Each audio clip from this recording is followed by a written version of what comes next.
বন্ধুরা আজকের এই ভিডিওটিতে আমি আপনাদের সাথে শেয়ার করব ফুডপান্ডায় কিভাবে যে কোনো সমস্যা নিজেই সমাধান করবেন এবং কি ফুডপান্ডায় কিভাবে আপনারা যে কোনো সমস্যা নিয়ে কাস্টমার কেয়ারের সাথে যোগাযোগ করবেন বা সাপোর্ট নেবেন। তো যাই হোক, আপনারা আপনাদের ফুডপান্ডা অ্যাপটির ভিতরে চলে আসবেন। আসার পরে এখানে কিন্তু আপনি এখানে কথা বলার কোনো মাধ্যম পাবেন না। মাধ্যম পাওয়ার জন্য এখানে অ্যাকাউন্ট অপশন চলে আসতে হবে। অ্যাকাউন্ট অপশনে চলে আসলে আপনি দেখতে পারবেন এখানে সেটিং বা সব কিছু রয়েছে।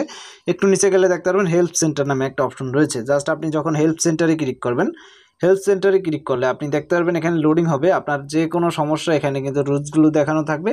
তো আপনার প্রত্যেকটা সমস্যাই কিন্তু এখানে লেখা থাকবে। আপনার যেই সমস্যাটা হবে ওইটা কিন্তু দিতে হবে। Hi can you help. তো এখানে আপনার যেই সমস্যাটা এটা চাইলে আপনি সার্চ দিয়ে এখানে দিতে পারেন, বা এখানে কিন্তু লেখা আছে গেট উইথ মাই অর্ডার নিয়ে কোনো ঝামেলা হলে এখানে মাই সাপোর্ট রিকোয়েস্টের জন্য এখানে, তারপর এখানে I am have target pending order. তো এটা এখানে পান্ডা পুরোর জন্য যেটা, বা মাই অ্যাকাউন্টের কোনো সমস্যা হলে, ফুড পান্ডা বিজনেসের কোনো সমস্যা হলে, রিভিউজ ফিডব্যাকের কোনো সমস্যা হলে, যেটার সমস্যা ওই অনুযায়ী আপনি ওইটা ঢুকবেন। ধরেন আপনার একটা অ্যাকাউন্টের সমস্যা, তো সেক্ষেত্রে মাই অ্যাকাউন্টে যাবেন। অ্যাকাউন্টে কী সমস্যা? Forget my password. সেক্ষেত্রে ধরেন পাসওয়ার্ডটা ফরগেট মারতে চান, বা আপডেট অ্যাকাউন্ট ইনফরমেশন, মানে অ্যাকাউন্টের ইনফরমেশন আপডেট দিতে চান, ফোন নাম্বার বা যা যা দিয়েছিলেন নামঠাম এগুলা। বা এখানে আরও রয়েছে ডিলেট মাই অ্যাকাউন্ট, চাইলে অ্যাকাউন্ট ডিলেট করতে পারেন। এটা নিয়ে আমি বিস্তারিত আরেকটা ভিডিও তৈরি করে দেবো অ্যাকাউন্ট ডিলেট নিয়ে। যাই হোক, আপডেট অ্যাকাউন্ট ইনফরমেশন নামে একটা অপশন আছে। এখানে যেটাই হোক এটা ক্লিক করবেন।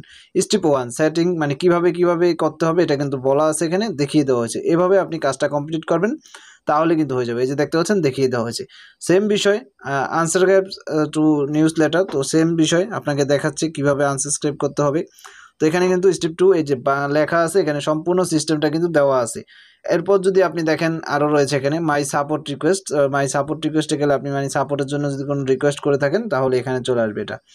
গেট ইউর মাই অর্ডার নিয়ে যে কোনো সমস্যা হলে এখান থেকে সেই অর্ডারটা নিয়ে আপনি পোস্ট করতে পারেন বা সমস্যাটা সমাধান করতে পারবেন। টোটালি যে কোনো সমস্যা আপনি এখান থেকে সমস্যার সমাধান করতে পারবেন। এবং কি বেশি সমস্যা হলে এই যে মাই রেফারেন্ট অ্যামাউন্ট ইনকাম, মানে যেই অ্যামাউন্ট ইনকাম হয়েছে ইনকারেক্ট হয়েছে এটা এখানে স্ক্রিনশট দিয়ে তারা সাবমিট করলে তারা কিন্তু আপনার সাথে সরাসরি যোগাযোগ করবে, মানে টোটাল সমস্যাটা নিয়ে। সো আশা করি বুঝাতে পেরেছি বিষয়টা কিভাবে আপনারা ফুডপান্ডা থেকে মানে হেল্প নেবেন। সো আজকের ভিডিওটা এই পর্যন্তই। ভিডিওটি ভালো লাগলে অবশ্যই ধন্যবাদ সবাইকে সম্পূর্ণ ভিডিওটা দেখার জন্য। ভিডিওটি ভালো লাগলে অবশ্যই লাইক শেয়ার করে কমেন্টে সকল প্রকার মতামত জানিয়ে দিবেন।